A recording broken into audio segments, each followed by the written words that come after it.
Mi nombre es Ken Steven de la Cruz Pineda, curso de Estrategias de Comunicación Lingüística, sección 63. Hoy vamos a hablar del capítulo de Don Quijote de la Mancha, capítulo número 9, donde se incluye y da fin a la estupenda batalla que el gallardo vizcaíno y el valiente manchego tuvieron. Dejamos en la primera parte de esta historia al valeroso vizcaíno y al famoso Don Quijote, con las espadas altas y desnudas, en guisa de descargar dos furibundos pendientes tales que si es lleno de acertaban, por lo menos se dividirían y defenderían de arriba y abajo, y abrirían como una granada. Y en aquel punto tan dudoso paró y quedó destroncada tan sabrosa historia, sin que nos diese noticia su autor donde se podría hallar lo que de ella faltaba, causándome esto mucha pesadumbre, porque el gusto de haber leído tan poco se volvía en disgusto, de pensar el mal camino que se le ofrecía para hallar lo mucho que a mi parecer faltaba de tan sabroso cuento, pareciéndome cosas imposibles y fuera de toda buena costumbre, que a tan buena caballero le hubiese faltado algún sabio que tomara a cargo el escribir su nunca vistas hazañas, cosa que no faltó a ninguno de los caballeros andantes, de los que dicen las gentes que van a sus aventuras, porque cada uno de ellos tenía uno o dos sabios, como de molde, que no solamente escribirían sus hechos, sino que pintaban sus más mínimos pensamientos y niñerías, por más hechos, sino que pintaban sus más mínimos pensamientos y niñerías, por más escondidas que fuesen. Y no había de ser tan desdichado, tan buen caballero, que le faltase a él lo que sobró a Platir y a otros semejantes,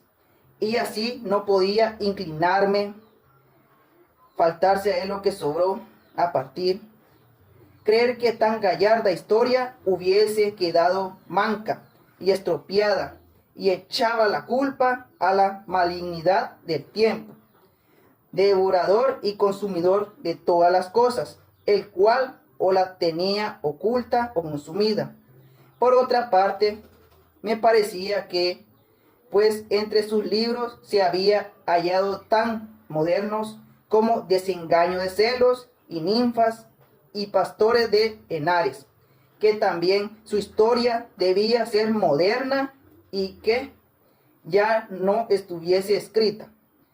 Estaría en la memoria de la gente de su aldea y de las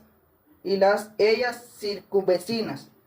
Esta imaginación me traía confuso y deseoso de saber real y verdaderamente toda la vida y milagro de nuestro famoso español Don Quijote de la Mancha, luz y espejo de la caballería manchega, y el primero que en nuestra edad y en estos tan calamitosos tiempos se puso al trabajo y ejercicio de las andantes armas, y al desfacer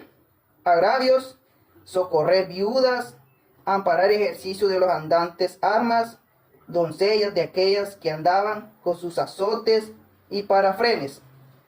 y con toda su virginidad a cuestas, de monte en monte y de valle en valle, que si no era que algún follón o algún villano de hacha y capellina o algún descomunal gigante las forzaba. No durmió un día debajo del tejado, se fue tan entera a la sepultura como la madre que la había parido. Digo, pues, que por estos y otros muchos respetos es digno nuestro gallardo Quijote de continuas y memorables avalanzas, y aún a mí no se me debe negar, por el trabajo y diligencia que puse en buscar el fin de esta agradable historia, aunque bien sé que si el cielo, el caso y la fortuna no me ayudarán, el mundo quedará falto y sin el pasatiempo y gusto que bien casi 2 horas podrá tener el que con atención la leyere. Paso, pues él hallará en esta manera. Estando yo un día en el Alcaná de Toledo, llegó un muchacho a vender unos cartapacios y papeles viejos a un cedero. Y como yo soy aficionado a leer, aunque sea los papeles rotos de las calles, llevaba de esta mi natural inclinación, tomé un cartapacio de los que el muchacho vendía y vile con caracteres que conocí ser arábigo, y pues que aunque los conocía no los sabía leer, anduve mirando si parecía por allí algún morisco aljamiado que los leyese, y no fue muy dificultoso hallar intérprete semejante, pues aunque le buscara de otra mejor y más antigua lengua, le hallara. En fin, la suerte me paró uno, que diciéndole mi deseo y poniéndole el libro en las manos, le abrió por medio, y leyendo un poco en él, se comenzó a reír. Preguntéle yo que de qué se reía, y respondiéndome que me de una cosa que tenía aquel libro, escrita en el margen por anotación. Díjele que me la dijese, y él, sin dejar la risa, dijo: esta, como he dicho, aquí en el margen escrito está esto. Está Dulcinea del Toboso. Tantas veces en esta historia preferida dice que tuvo la mejor mano para salar puercos que otras mujeres de toda la Mancha. Cuando yo oí decir Dulcinea del Toboso, quedé atónico y suspenso, porque luego se me presentó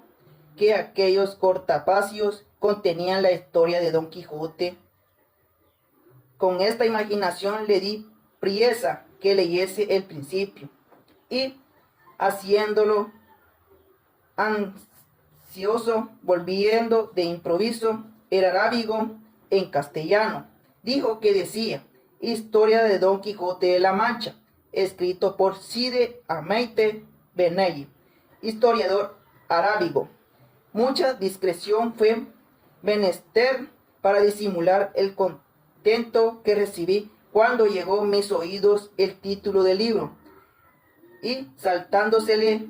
al cedero, compré al muchacho todos los papeles y cartapacios por medio real, que si él tuviera discreción y supiera lo que yo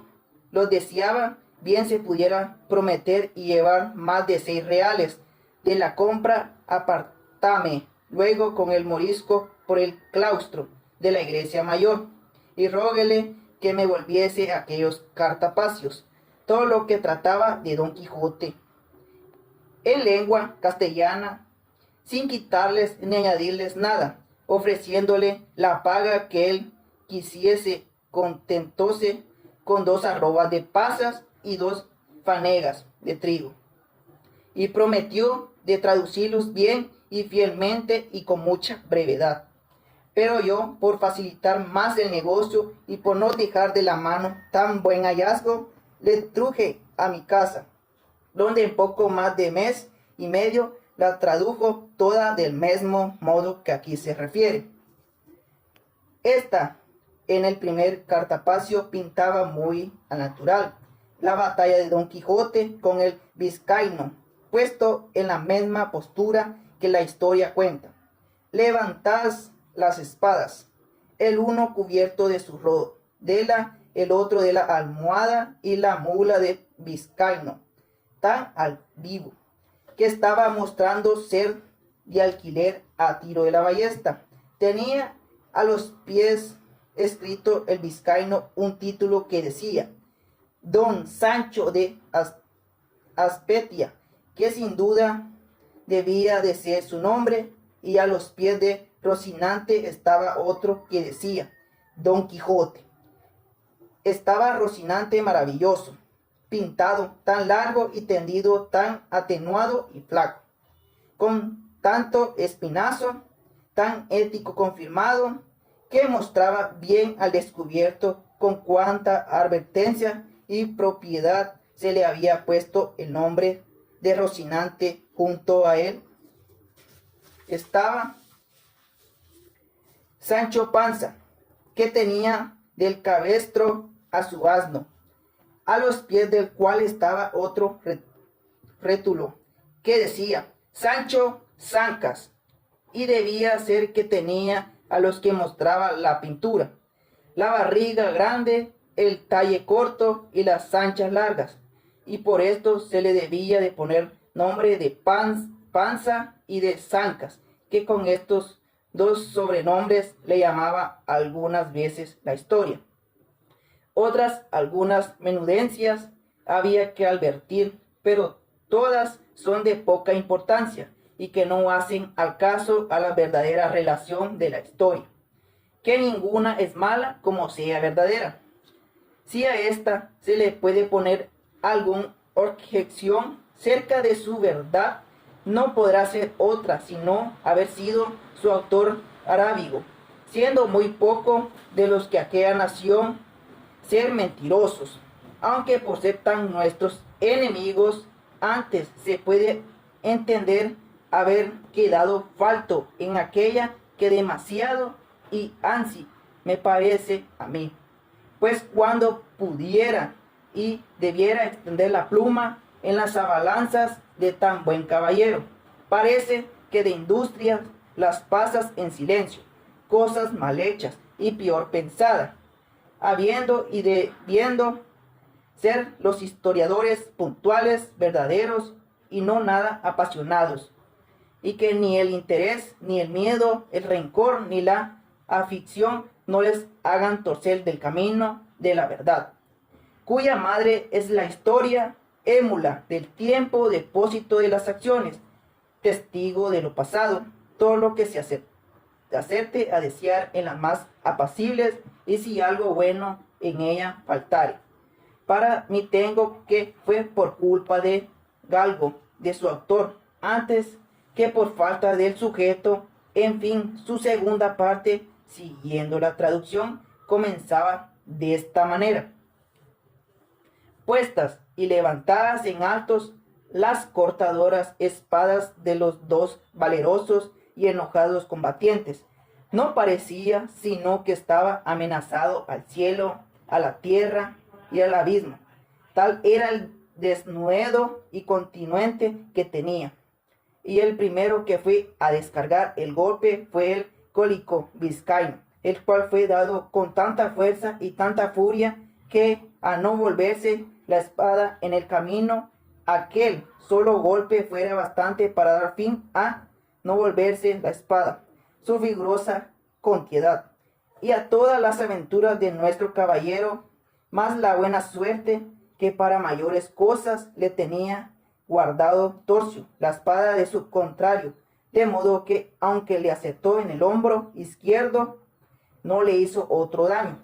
que desamarrarle todo aquel lado, llevándole de camino gran parte de la celada, con la mitad de la oreja, que todo ello con espantosa ruina vino al suelo, dejándole muy maltrecho.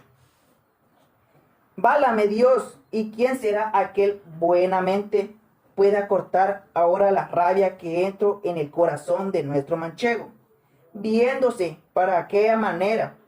No se diga más, sino que fuese de manera que se alzó de nuevo en los estribos y apretando mal la espada en las dos manos, con tan furia descargó sobre el vizcaíno, acertándole de lleno sobre la almohada y sobre la cabeza, que sin ser parte tan buena defensa como si cayera sobre él una montaña, comenzó a echar sangre por las narices y por la boca y por los oídos, y a dar muestra de caer de la mula abajo, de donde cayera sin duda, si no se abrazara con el cuello, pero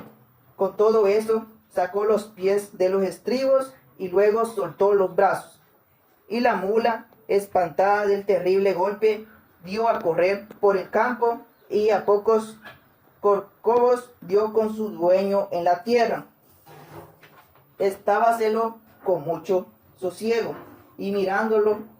Don Quijote, y como lo vio caer, saltó de su caballo y con mucha ligereza le llegó a él, y poniéndole la punta de la espada en los ojos, le dijo que se rindiese, sino que le cortaría la cabeza. Estaba el vizcaíno tan turbado que no podía responder palabras, y él lo pasaba mal, según estaba ciego Don Quijote. Si las señoras del coche, que estaba entonces con gran desmayo, había mirado la pendencia, no fuera a donde estaba, y le pidieran con mucho encarecimiento les hiciese tan gran merced y favor de perdonar la vida a aquel su escudero. A lo cual Don Quijote respondió con mucho entono y gravedad: por cierto, fermosas señoras, no soy contento de haber lo que me perdís, más de ser con una condición y concierto, y es que este caballero me ha de prometer de ir al lugar de Toboso y presentarse de mi parte ante la sin par doña Dulcinea, para que ella haga de lo que más fuere de su voluntad. Las temedosas y desconsoladas señoras, sin entrar en cuenta de lo que Don Quijote pedía, y sin preguntar quién Dulcinea fuese, le prometieron que el escudero haría todo aquello que de su parte le fuese mandado, pues en fe de esa palabra yo no le haré más daño, puesto que me lo tenía bien merecido. El capítulo está bien interesante, porque trata acerca de cómo Don Quijote cabalgaba en su caballo con su acompañante, y de la batalla del vizcaíno, puesto que él solo quería enamorar a Dulcinea. Por eso le perdonó la vida a Vizcaíno, porque las mujeres le habían pedido que le perdonara la vida al vizcaíno. Opinión: el capítulo está con palabras meras que entendibles. Los textos están bien redactados y pues están las palabras bien explicadas. Solo que hay unas palabras que están juntas y algunas que están separadas, que tendrían que ir juntas. Las tres palabras que yo escogí fueron: primera, pesadumbre, sentimiento de pena o desazón, provocado por alguna preocupación. Aquí que Don Quijote estaba con su sentimiento de pena o preocupación, quería dar a entender que Don Quijote estaba preocupado porque quería enamorar a Dulcinea y no tenía respuestas. 2. Follón, lío, situación o asunto confuso, desordenado, problemático o difícil de resolver. De explicación: aquí claro nos da a ver que él estaba en apuros, puesto que tenía la batalla con el vizcaíno cuando se enfrentó, y pues el vizcaíno no murió, sino que quedó medio herido, puesto que utilizó al vizcaíno para enamorar a Dulcinea. 3. Cabestro, buey manso que se coloca delante de las reses bravas para que las guíe. Explicación: